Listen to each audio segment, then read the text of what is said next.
आज मैं थोड़ा रंग बिरंगा कुर्ता पहन के आया हूं क्योंकि मैं आपके साथ आज आनंद मनाना चाहता हूं कि जो कुछ आपने शोभा यात्रा में देखा है, आप नहीं जानते होंगे इस बात को। पूरा वर्ल्ड, मैं लिटरली कह रहा हूं, सरकारें, वर्ल्ड पूरा उसने देखा है आपकी शोभा यात्रा। उन्होंने देखा है कि किस तरह से आपने लोगों को सुसमाचार दिया और आपने लोगों को शांतिमय रीति से परमेश्वर के बारे में बताया।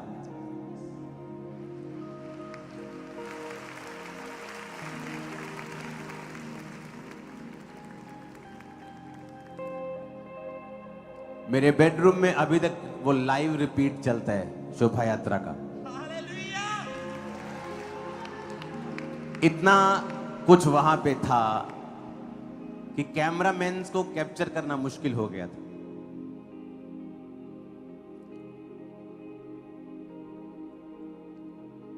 जलंधर की सारी स्टेजें, सारे कैमरास खत्म हो गए थे आई थिंक उस दिन। सिर्फ हमारे कैमरामैन नहीं थे, इस चर्च में आई थिंक 20-25 कैमरास लगते होंगे। ये तो कुछ भी नहीं है। अपने इंडिविजुअल कैमरामैन हर स्टेज ने लिए थे, लेकिन इतना ज्यादा वो झांकियां, इतना ज्यादा वो स्टेजेस और इतना ब्यूटीफुल वो सब कुछ था, तब भी पूरा कैप्चर नहीं कर पाए। और लोग पूरे वर्ल्ड से, आप जहां सूर्य उगता है वहां से लेके जहां सूर्य छिपता है वहां से लेके सब जगह से मैसेज आए।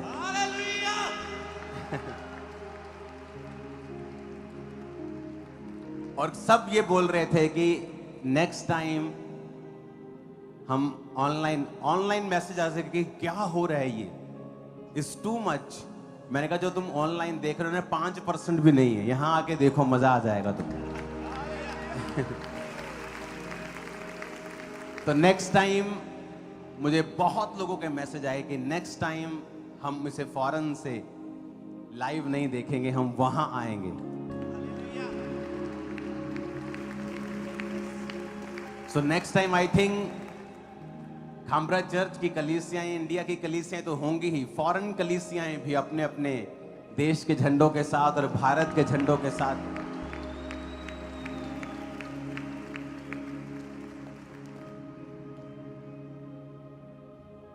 एक देश की तरक्की, एक इंसान की तरक्की, एक स्टेट की तरक्की,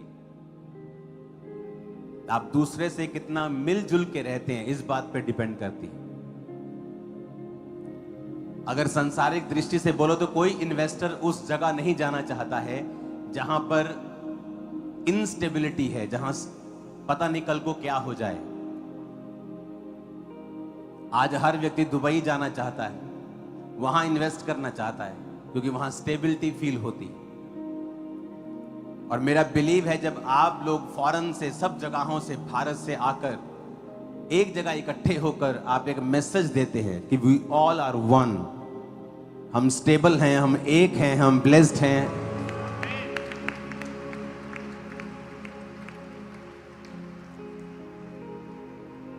उससे हर एक व्यक्ति का उद्धार होता है। आमीन।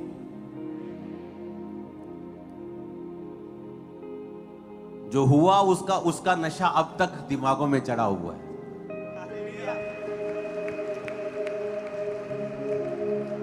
आप कितने लोग थे? सब थे? हाथों को हिलाओ जो थे। ऑलमोस्ट सभी थे। हाँ, लग रहा था वहां कोई वैसा, सब थे वहां पे, सब थे। पुराने चेहरे मैंने देखे, 15 साल पहले पुरानी कलीसिया, 18 साल पुरानी कलीसिया, सब। अब चर्च इतनी लंबी और बड़ी है कि कोई कहां बैठा है, कोई ओवरफ्लो में बैठा है, कोई उधर बैठा है, उधर बैठा है, मिल नहीं पाते।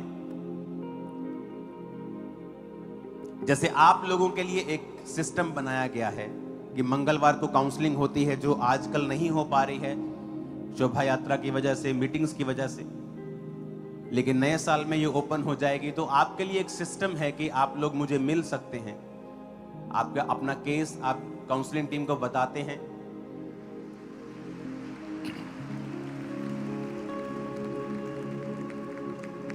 तो जो लोग रह भी गए हैं, नेक्स्ट ईयर उनकी बारी आने वाली होगी। आपके केस डॉक्यूमेंटेड होते हैं, कोई वर्बल बात नहीं होती कि जाकर पापा से बात करेंगे, डॉक्यूमेंटेड होता है आपका केस।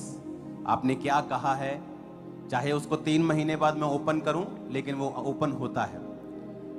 तो अगले साल मैं आपसे मिलूंगा जो लोग काउंसलिंग में बोल के गए हैं कि मुझे मिलना है। और एक और चीज जो मेरे सामने आई कि बहुत से लोग थे, बहुत से सेंट्रल गवर्नमेंट के, बहुत से ऑफिशियल्स, बहुत से लोग जो ऐसी प्लेसेस पे हैं जो काउंसलिंग में नहीं आ सकते हैं। जैसे बहुत सारे जुडिशरी में लोग होते हैं जो ओपनली कहीं नहीं जा सकते हैं। तो उनके लिए मैंने एक सिस्टम बनाया है, एक पीआर टीम का, पब्लिक रिलेशन टीम का एक गठन किया है। उसका पोस्टर हम देखेंगे आपकी स्क्रीन के ऊपर। इसका अच्छा सा पोस्टर बनाओ, ओके? ये पोस्टर नहीं है, इसका अच्छा सा एक पोस्टर बनाओ। और ईमेल कहां पे है?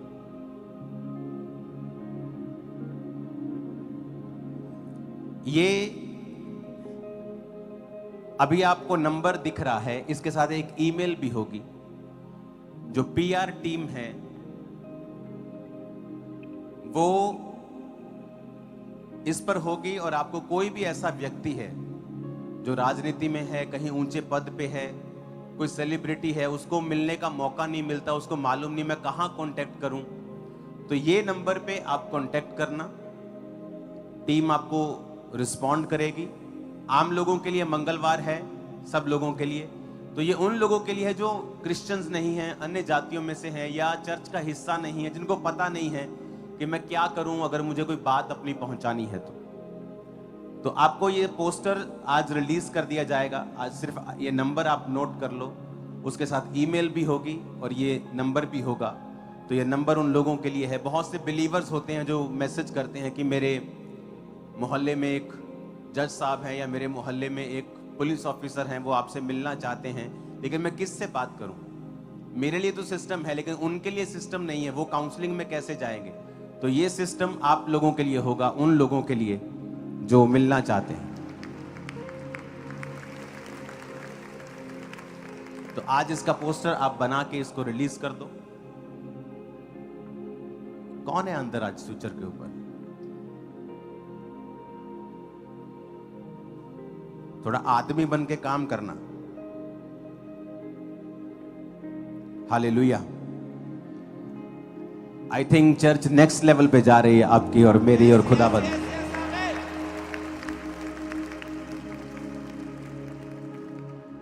क्योंकि पिछले दिनों में बहुत से लोग जो सेंट्रल गवर्नमेंट में बहुत पोजीशंस पे हैं, जो और भी बड़ी लोग हैं, जो उन्होंने फिर मुझसे मिले और मुझे बताया कि बहुत महीनों से, बहुत सालों से हम आपसे मिलना चाहते हैं, लेकिन मैसेज पहुंचाया आप तक पहुंचा नहीं। हमने इसको बोला, उसको बोला, टीम को बोला। तो कई बार ह्यूमन एरर्स की वजह से ऐसी चीजें होती हैं। तो एक सिस्टम ही बना दिया कि अगर आपको मिलना है तो ये पीआर टीम है जिसका काम सिर्फ अन्य जाति लोगों जो पोजीशंस पे हैं उनको मिलवाना है, उनके साथ सेटिंग करना है। अगर आपको चर्च विजिट करना है तो वो आपकी हेल्प करेंगे आपको बैठने के लिए। मैं चर्च का हिस्सा हूँ, आप चर्च का हिस्सा हैं, मैं तो कहीं भी बैठ जाऊंगा, आप तो पीछे बैठ जाएंगे, आगे बैठ जाएंगे। लेकिन जो नए लोग उनको मालूम नहीं होता कि मुझे आना कैसे, मैं जाऊंगा तो मुझे रोकेंगे तो नहीं, मेरा कार्ड तो नहीं चेक करेंगे मैं क्रिश्चियन हूं कि नहीं। तो उनके लिए ये सारी चीजें सॉर्ट आउट करेगी और लोगों को मुझ तक पहुंचा देगी।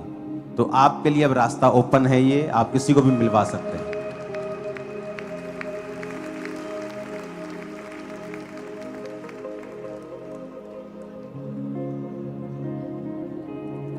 इसकी ईमेल हटा दो, दोबारा से बनाएंगे ईमेल। सिर्फ आज नंबर लॉन्च करो और ईमेल इसकी आपको मैं दूंगा और इसका पोस्टर फेसबुक पे होगा, सब मीडियाज पे होगा। तारीफ करो खुदावंद की जोर से।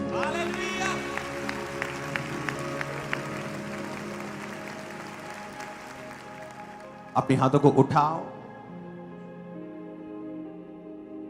जो ब्लेसिंग परमेश्वर ने हमें कुछ हफ्तों में, लास्ट हफ्तों में दी है, अपने घुटनों पर आकर अपने हाथों को उठाकर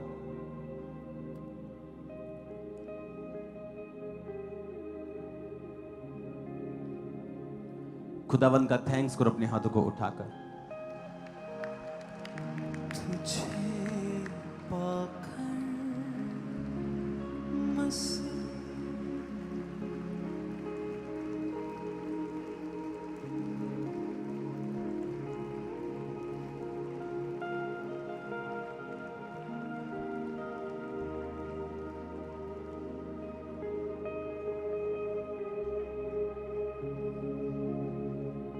अपने हाथों को उठाकर परमेश्वर का थैंक्स करते हुए, थैंक यू लॉर्ड तेरी ब्लेसिंग के लिए खुदावन, तेरा शुक्र करते हैं मेरे पिता, तेरी सब आशीषों के लिए, तेरी सुरक्षा के लिए।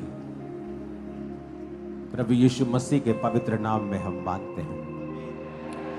अपनी बाइबल को उठाओ और कहो, आज जो कुछ मैं सुनूंगा मैं फलों को लेके आऊंगा। ऊंची आवाज में बात करो परमेश्वर से।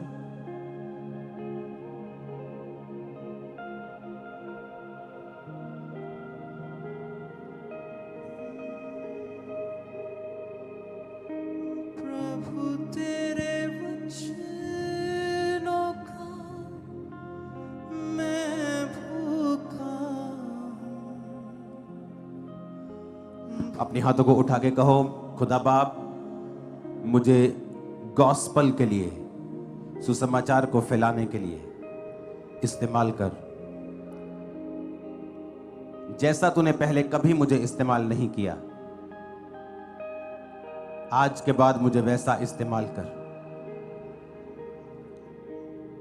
फिर से कहो, आज के बाद मुझे ऐसा इस्तेमाल कर जैसा मुझे पहले कभी नहीं किया। प्रभु यीशु मसीह के पवित्र और सामर्थी नाम में हम मांगते हैं। अपनी बाइबल को खोलेंगे। पवित्र वचन अगर आपने नहीं तो याद रखो, आपके पर्सनल एक्सपीरियंस वो हीलिंग हो सकता है, आत्मा पाना हो सकता है, डिलीवरेंस हो सकता है, दर्शन हो सकता है, सपना हो सकता है, कोई इनकाउंटर हो सकता है परमेश्वर के साथ। वो भी आपको बचा नहीं सकते हैं अगर परमेश्वर के वचन को आपने सीखा नहीं। इसलिए यीशु मसीह ने जब शैतान के साथ सामना हुआ तो उससे नहीं कहा कि तू मुझसे ऐसा क्यों कह रहा है कि यदि तू परमेश्वर का पुत्र है। तू जानता है कि आकाशवाणी हुई थी कि मैं परमेश्वर का पुत्र हूं।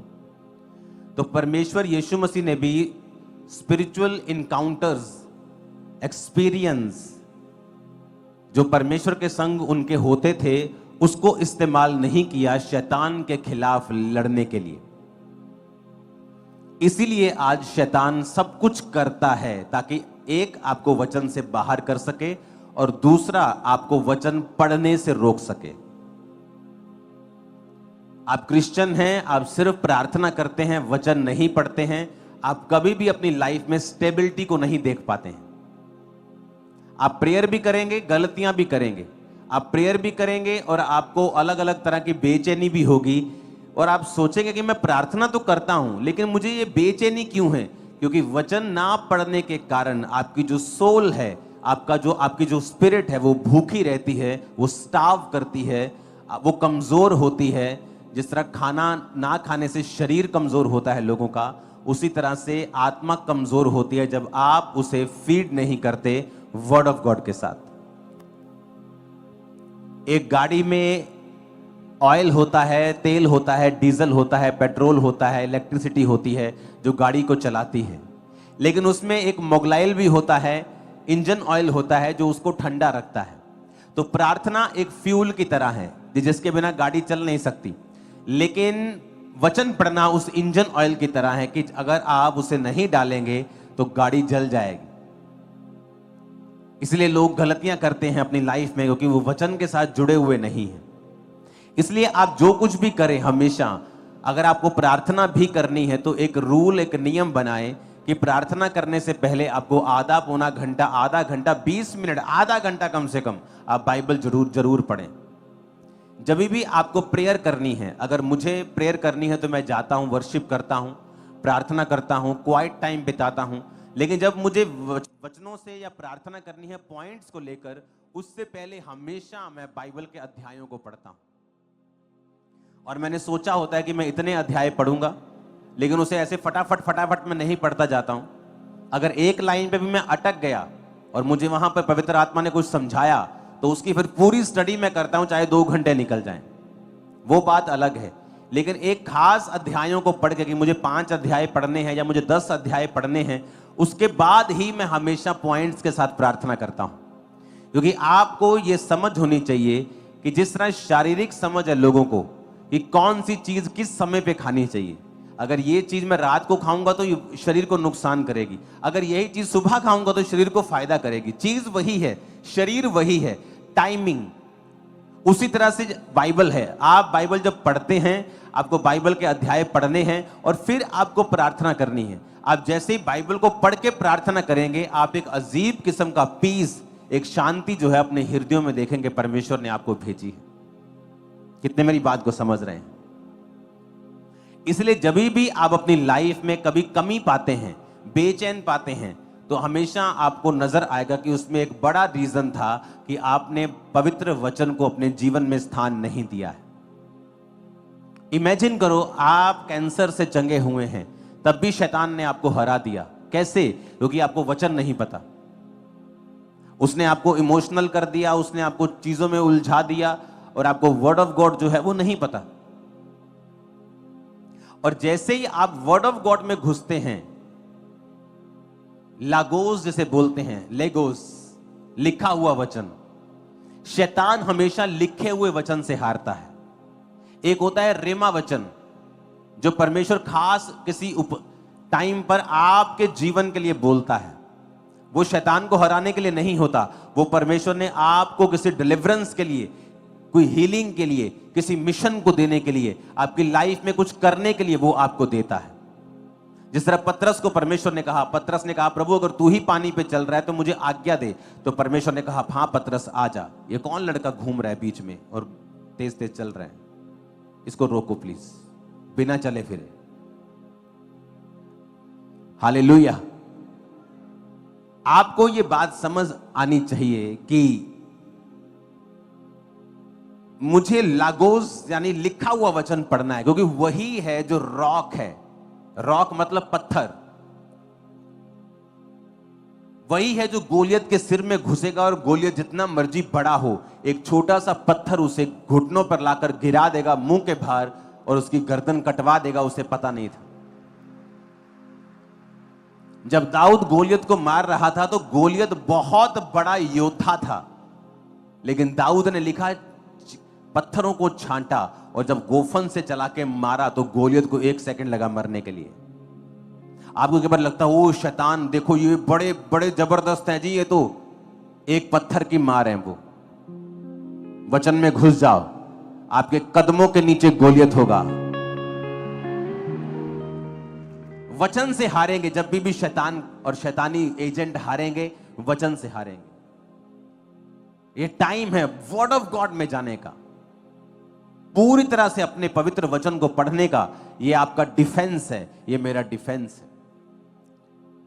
गोलियत हंसा, कहता तू क्या कर लेगा, तुझे दिखता नहीं मैं कितना बड़ा योद्धा हूं। उसने कहा तू अपनी तलवार के बल से मेरे पास आया, भाले के बल से आया है, लेकिन मैं तलवारों और भालों के बल से नहीं चलने वाला, मैं यहोवा के नाम से तेरे सामने आता हूं।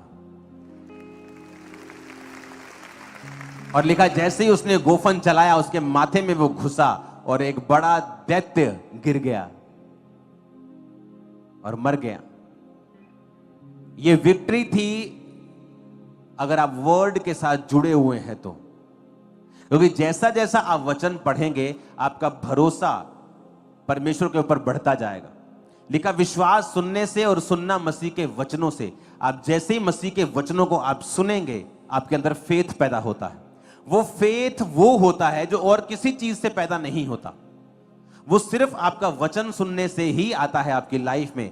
वो वचन चाहे आप गवाही के रूप में सुन रहे हैं, चाहे वो आप यहां पर सुन रहे हैं, लेकिन आपको वचन के साथ जुड़ना होगा अगर आप शैतान को हारता हुआ देखना चाहते हैं तो।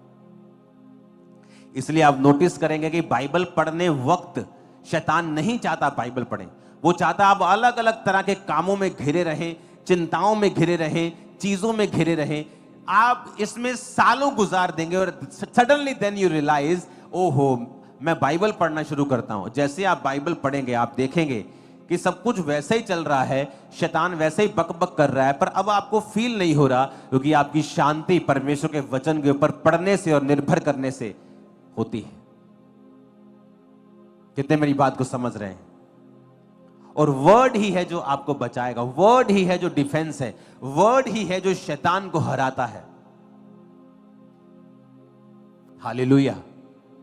जब आपको वचन पता होता है कि क्या होता है, जब आप अलग अलग तरह की चीजों में पढ़ते हैं, आप वचन को जानते हैं, अगर आपको पता होता है, ओके निर्गमन 1 उसकी 7 आयत में लिखा है, परंतु इज़राइल की संतान फूलने फलने लगी और वे लोग अत्यंत सामर्थी बनते चले गए और इतना बढ़ गए कि सारा देश उनसे भर गया। मिस्र में एक नया राजा गद्दी पर बैठा जो यूसुफ को नहीं जानता था। उसने अपनी प्रजा से कहा, देखो इज़राइली हमसे गिनती और सामर्थ में अधिक बढ़ गए हैं, इसलिए आओ हम उनके साथ बुद्धिमानी से बर्ताव करें, कहीं ऐसा ना हो कि वो बहुत बढ़ जाएं और अगर लड़ाई का समय आ जाए तो हमारे बैरियों के साथ मिलकर हमसे लड़ें और हम इस देश से निकल जाएं। इसलिए उन पर बेगारी करने वालों को नियुक्त किया गया और उन्हें उन पर भार डाल डालकर उनको वो दुख दिया करें। उन्होंने फिरौन के लिए पितोम और रामसेस नामक भंडार वाले नगरों को बनाया। ऊंची आवाज में कहो हालेलुया।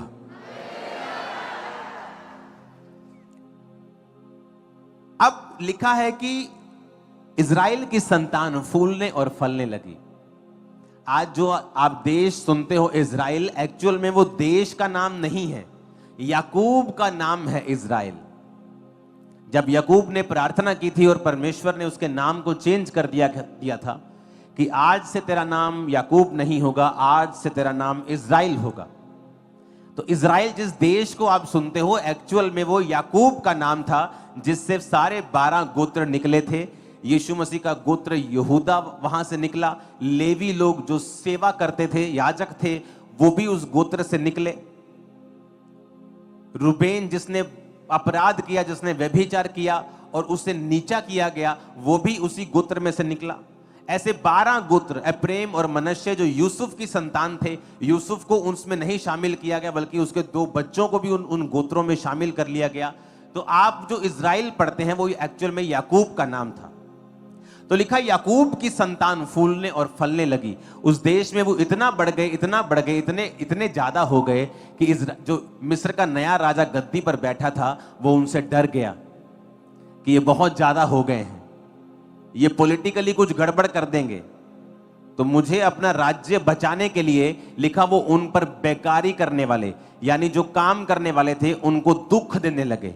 उनको भांति भांति का काम दिया गया, मिट्टी का, गारे का, ईंटें बनाने का, जो सबसे मुश्किल काम था वो इजरायलियों को दिया गया। ये सोचकर कि अब हम इनको दुख देंगे और इनको सप्रेस करेंगे, इनको दुखी करेंगे, इनको लेबर में इतना डाल देंगे कि इनकी जाति खत्म हो जाएगी। क्योंकि इनको लेबर इतनी मिट्टी में इनको काम करवाएंगे कि 50-60 साल में इनके फेफड़े खराब हो जाएंगे। इतना मिट्टी का काम कराएंगे कि पेट ही खराब हो जाएगा इनका, मर जाएंगे अपने आप, और 50-50, 40-40 साल में इनको मार देंगे और उसके बाद फिर हमारा राज्य स्थापित हो जाएगा। पर हुआ क्या? 14 आयत में लिखा, उनके जीवन को गारे, ईंट, खेती के भांति भांति के काम की कठिन सेवा से दुखी कर दिया। जिस किसी काम में वो उनसे सेवा करवाते थे, कठोरता का व्यवहार करते थे। हालेलुया। और 12 आयत पढ़ेंगे अब। लिखा ज्यों ज्यों वो उनको दुख देते गए त्यों त्यों वो बढ़ते और फैलते गए। ताकत के साथ हालेलुया बोल दो जरा। 12 आयत को फिर पढ़ेंगे हम। 1 2 3 बोलने पर सब कलीसिया मिलके ऊंची आवाज में डिक्लेयर करेगी। बोलो 1 2 3।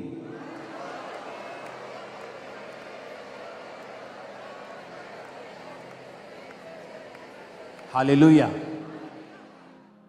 क्या लिखा वचन में? कहता उल्टा हुआ। उन्होंने सोचा था कि हम इनको दुख देंगे, ये बीमार हो जाएंगे, स्ट्रेस में चले जाएंगे। पर भाई साहब, यीशु की कौम स्ट्रेस में रहने वाली नहीं, ये अलग है। हालेलुया। कोई मुझसे कह रहा था कि आपको कोई ना कोई बंदा घसीटता रहता है फालतू कामों में, झूठे बयानों में। मैंने कहा मैं तो फुल टाइम इस काम में हूं, मुझे क्या फर्क पड़ता है। मैं तो फुल टाइम सेवक हूं, मेरा तो काम ही ये है, गॉस्पल को देना, सुसमाचार को देना। मेरा एक ही काम है आज दुनिया में, परमेश्वर के काम को करना। तो मुझे कोई फर्क नहीं। तो बाइबल कहती ज्यों ज्यों वो उन्हें दुख देते गए त्यों त्यों वो बढ़ते और फैलते। उन्होंने तो प्रोग्राम बनाया कि इनको लॉ बनाया ना, लॉ चेंज किया कंट्री का। ऐसे इन लोगों को थोड़ा टाइट कर दो, लेकिन जैसे टाइट किया वो फैल गए, बढ़ गए।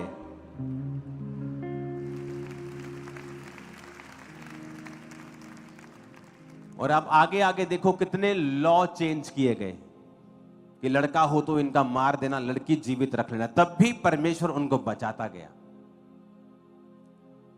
फिर मूसा पैदा हुआ। जब मूसा पैदा हुआ तो जब उसकी मां उसको छुपा ना सके कि लड़का पैदा हुआ है और अब उसे कोई ना कोई आकर मार देगा। इमेजिन करो, अब राजे ने यह कह दिया था प्रजा को, उसने कहा मेरे ऑफिशियल्स काम नहीं करेंगे, फुल प्रजा को बोल दिया कि जब भी तुम किसी इब्री का बालक देखो उसे मार दो, मैं तुम्हें बचा लूंगा। कत्ल करने का फरमान जारी हो गया आम पब्लिक को। इमेजिन करो उस टाइम उन लोगों की हालत क्या रही होगी कि ये यहोवा को मानने वाले लोगों के घर में जब बेटा हो तो मैं अपनी प्रजा को आज्ञा देता हूं, लाखों लोगों को, कि तुम्हें जहां भी इब्री बालक मिले उसका कत्ल कर दो। मैं तुम्हें ऑथराइज्ड करता हूं कत्ल करने के लिए। राजे का हुक्म देखो। और फिर भी जब मूसा पैदा हुआ, वचन कहता है, और वचन कहता है उसकी मां और उसके पिता लेवी घराने से थे। Right lady and right man, सही आदमी और सही औरत दोनों की शादी होती है। और जब सही कुछ होगा तो लिखा परमेश्वर ने उनको मूसा दिया। जब मूसा आया तो उस जब बालक छुपा ना पाई वो, तो उसने सोचा कि कोई इसको मार दे, इससे अच्छा है कि मैं अपने हाथों से इसे जल प्रवाह कर दूं। तो टोकरी बना के उस पर मिट्टी लगा के वाटरप्रूफ करके उस टोकरी को उसने नील नदी में छोड़ दिया। जब नील नदी में छोड़ा तो राजकुमारी नील नदी में नहाने के लिए आई। जबकि अगर आप मिस्र की हिस्ट्री पढ़ें तो राजकुमारियां नदियों पर नहीं नहाती थी। उनके लिए महलों के अंदर स्पेशल पॉन्ड होते थे जहां पर वो नहाती थी। राजकुमारियों को नदियों में नहाने की आज्ञा नहीं थी। पर उस समय वो सारा इंसिडेंट परमेश्वर की ओर से ठहराया गया था कि जैसे ही उधर से उसने अपना बच्चा नदी में छोड़ा और उसकी बहन जो थी मूसा की, वो उस पानी को बहते हुए, उस बच्चे को बहते हुए दूर दूर देखती गई कहां तक जाता है, कहां तक जाता है। तो उसको दिखा कि राजकुमारी ने उस बच्चे को पकड़ लिया, उस टोकरी को कहा कि टोकरी आ रही है। उसकी सहेलियों ने पकड़ा और खोला तो रोता हुआ इब्री बालक था। जब वो रो रहा था तो उसको तरस आ गया, और वो लड़की वही थी, मूसा की बहन, और उसने कहा कि ये बहुत रो रहा है, अगर तू चाहती है तो मैं किसी इब्री जनानी नु फड़ लिया, वहां दुध पिया देवे। कहती जब पकड़ लिया तो वो उसी की मां को ले आई। और सुनो, उसी की मां को वो ले आई, और उसकी मां को वो कहती, वो रानी की, जा और इसको दूध पिला, जब बड़ा हो जाएगा तो मुझे दे देना। वचन कहता है कि उसको पालने के, मूसा की मां को अपने बच्चे को पालने के पैसे भी मिलते रहे।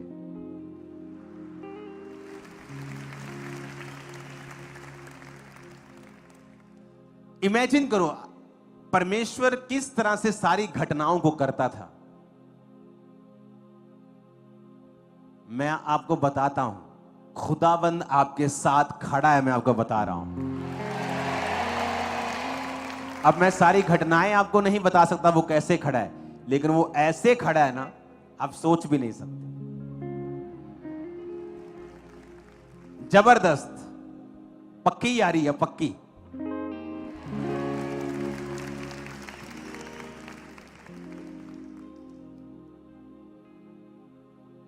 वो जवानी में होते ना, मेरे पक्के पक्के यार थे कुछ, उनको कुछ बोल देना कि उसने कुछ ऐसा कहा, चल चलिए अपन हुणे चलिए, चल।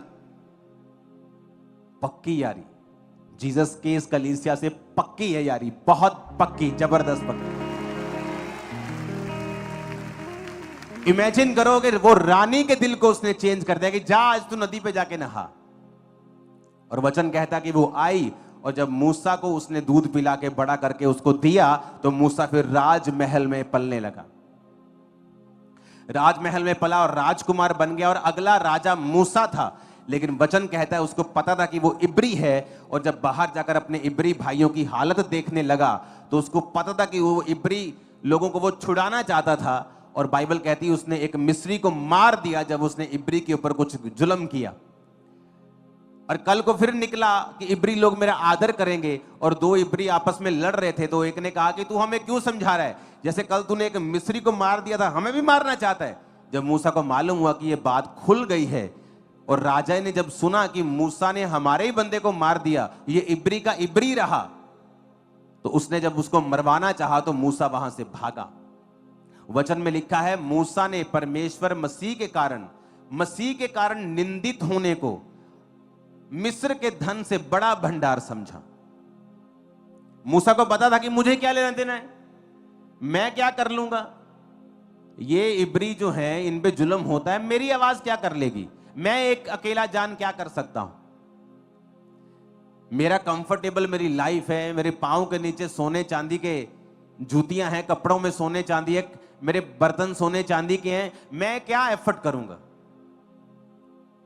आज बहुत से मसीह लोग हैं जो बड़ी हाई पोजीशंस के ऊपर हैं, लेकिन आपको दुख होगा जब आप उनकी टेस्टिमनी को सुनेंगे। दुख होगा आपको कि वो परमेश्वर के लिए कभी आपको खड़े नजर नहीं आएंगे। किसी को अपने बिजनेस का डर है, किसी को अपनी जॉब का, अपनी पोजीशन का, अपने नाम का डर है, क्योंकि प्रभु ने उनको बहुत बढ़ाया है।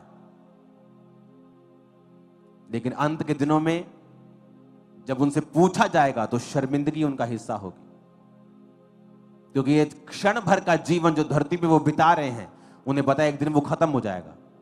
आज से 20 साल पहले की बात कैसे लगती है, ऐसे लगता है जैसे कल ही था, ऐसे लगता है कि नहीं लगता। मुझे स्कूल छोड़े 20 साल हो गए, मुझे आज भी ऐसा लगता है कि कल की बात थी, जैसे ये 20 से भी ज्यादा साल हो गए, जैसे कल की बात थी। झट 20-25 साल बीत गए, झट 20-25-50 और बीत जाएंगे, पता ही नहीं चलेगा। लेकिन वो जो ऊपर जीने वाले हैं हजारों साल, लाखों साल, करोड़ों साल, अनंत जीवन, वहां मालूम होगा, वहां या तो प्राउड रहेगा कि मैं काम करके आया हूं खुदा का, या शर्मिंदगी रहेगी कि मैंने गलत काम किए, और वो कभी खत्म नहीं होगी। कितना डेंजरस चीज है ये। अब यहां पर मूसा ने प्राइस पे किया, एक पदवी त्याग दी और वचन के लिए काम किया। मिधान देश में परदेशी होने के लिए गया, 40 साल वहां भेड़ बकरियों को चराया। परमेश्वर ने उसके चरित्र के ऊपर काम किया, उसको अपने जैसा बनाया, उसको ऐसा किया कि अब सामर्थ तुझ पर आ सके और तू लोगों की अगुवाई कर सके। इमेजिन करो अगर मूसा ये बात को ना लेता तो कैसे वो लोग छुड़ाए जाते? पौलुस की अगर आप बात को पढ़ेंगे, पहला कुरिन्थिया 4 उसकी 9 से 16 आयत, तो कहता मेरी समझ में परमेश्वर ने हम प्रेरितों को सबके बाद उन लोगों के समान ठहराया है कि जिन पर मृत्यु की आज्ञा हो चुकी हो, क्योंकि हम जगत और स्वर्गदूत और मनुष्यों के लिए एक तमाशा ठहरे हैं। हम मसीह के लिए मूर्ख हैं परंतु तुम मसीह में बुद्धिमान हो। हम निर्बल हैं, तुम बलवान हो। तुम आदर पाते हो, हम निरादर होते हैं। हम इस घड़ी तक भूखे प्यासे नंगे हैं और घूसे खाते और मारे मारे फिरते हैं। अपने ही हाथों से काम करके हम परिश्रम करते हैं। लोग हमें बुरा कहते हैं, हम आशीष देते हैं। वो सताते हैं, हम सहते हैं। वो बदनाम करते हैं, हम विनती करते हैं। हम आज तक जगत के कूड़े और सब वस्तुओं की खुरचन के समान ठहरे हैं। मैं तुम्हें शर्मिंदा करने के लिए बातें नहीं लिखता, परंतु अपने प्रिय बालक जानकर तुम्हें चिताता हूं। यदि मसीह में तुम्हारे सिखाने वाले 10,000 भी होते तो भी तुम्हारा पिता बहुत से नहीं, क्योंकि मसीह यीशु में सुसमाचार के द्वारा मैं तुम्हारा पिता हुआ। इसलिए मैं तुमसे विनती करता हूं कि मेरी सी चाल चलो। क्या कहता पौलुस? कहता मूसा ने भी निंदित होने को बड़ा भंडार समझा कि इधर बड़ा भंडार बड़ा है, मिस्र का राजा होने में मुझे कोई रोक नहीं सकता, मैं ऑफिशियल राजकुमार हूं, और इधर मसीह के कारण, यहोवा के नाम के कारण निंदित होना है। कहता मैं ये चुनूंगा।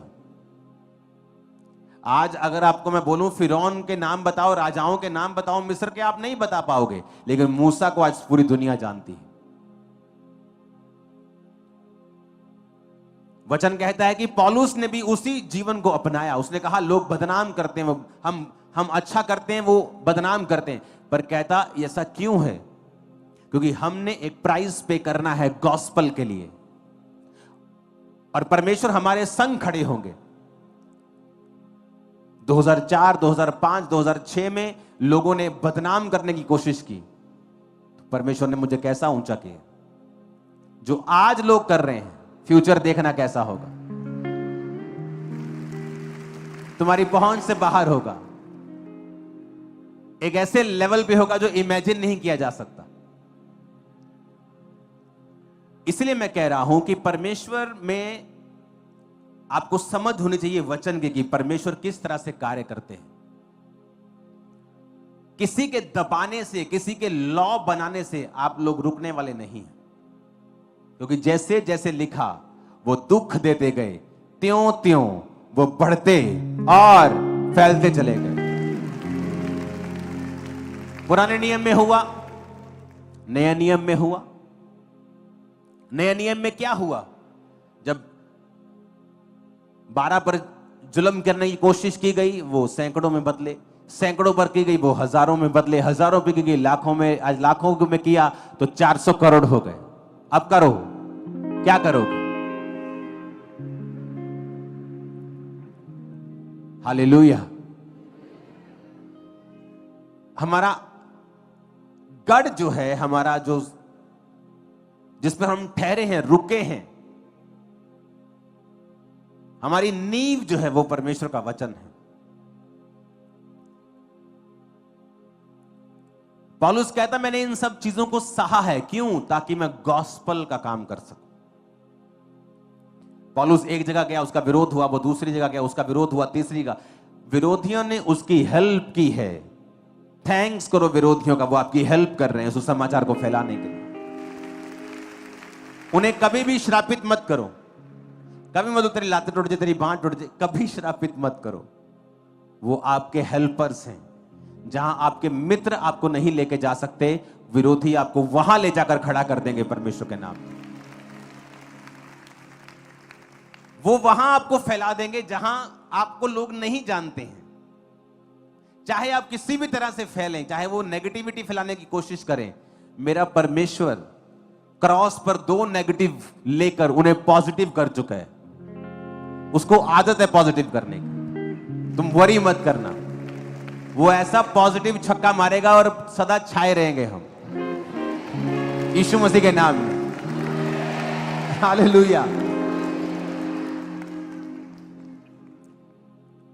थोमा आया इंडिया में और इंडिया में शहीद हुआ। ये सोचा कि थोमा को मार दो इसको, क्रिश्चियनिटी स्टॉप हो जाएगी। क्या हुई स्टॉप? क्या हुई स्टॉप? आज आप साउथ में चले जाओ, आपको मालूम पड़ जाएगा क्रिश्चियनिटी क्या है, कितनी है। नॉर्थ ईस्ट में चले जाओ, मालूम पड़ जाएगा आप। केरला में चले जाओ, आप मालूम पड़ जाएगा आप।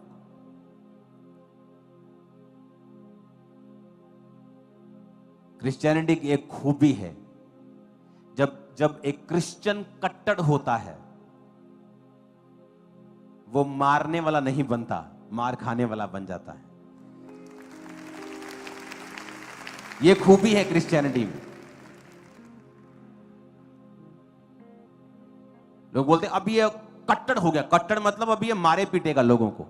पर क्रिश्चियनिटी में अगर कोई कट्टर हो गया तो समझो वो कबूतर की तरह भोला हो गया, पर सांप की तरह बुद्धिमान भी है। बुद्धिमान है, उसे मालूम है क्या करना है, लेकिन कबूतर की तरह भोला है। कबूतर कभी आपको नुकसान नहीं करता। हमारा लड़ने वाला ये बात मैं एक बार फिर क्लियर कर दूं, खुदावन के लोग जवाब नहीं देते, वो माफ कर देते हैं। लेकिन एक बात कान खोल के सुनना, मैं आत्मा में हूं, खुदा माफ नहीं करता है, ये याद रखना। ये मत सोचना खुदा कुछ नहीं करेगा। खुदा ने कहा तुम माफ करो, पलटा लेना मेरा काम है, मैं बताऊंगा कैसे होता है। जब मैंने परमेश्वर का विरोध किया था, मेरा किसी ने विरोध नहीं किया। जब मैंने प्रभु का विरोध किया, मुझे किसी ने बुरा भला नहीं कहा। लेकिन जो मेरी हालत हुई थी, मैं सुसाइड के इतने करीब था, आप सोच भी नहीं सकते। वो मेंटल टॉर्चर के दिन इतने बुरे थे कि मैंने अपनी लाइफ में ऐसे दिन कभी नहीं देखे थे। कुछ भी खा नहीं सकता था। जैसे ही खाना मेरे सामने आता था, इविल स्पिरिट मुझ पे अटैक करता था। तब इविल स्पिरिट नहीं मालूम था कि ये इविल स्पिरिट है। ऐसा लगता था खाना देखकर कोई मेंटली अटैक होते थे। इमेजिन, आप खा नहीं सकते, आप जा नहीं सकते, आप कुछ कर नहीं सकते, विरोध करने के कारण। बाइबल कहती परमेश्वर के हाथों में पड़ना भयानक बात है। माफ खुदा के लोगों ने किया है। जब खुदाबंद पलटा लेगा तो वो तसल्ली करवा देगा। फिर मैं आपको बता रहा हूं, लेकिन वचन यही कहता है कि विरोधियों को माफ करो ताकि एक दिन वो बचाए जा सके। वो जब परमेश्वर उनको पकड़ लेगा, उन्हें मालूम होगा कि कुछ तो हमने गलत किया है।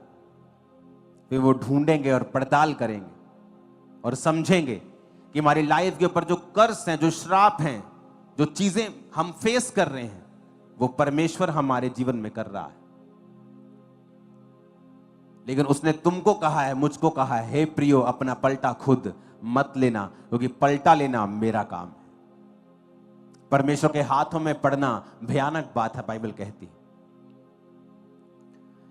कलीसिया को यह समझ होनी चाहिए कि यह टाइम प्रेयर करने का, आनंद मनाने का। लिखा उस नगर में बड़ा आनंद छा गया, जिस नगर में विरोध को देखा और वहां पर फिर सुसमाचार फैला। 25 को इस नगर में आनंद ही आनंद होगा इन जीसस ने।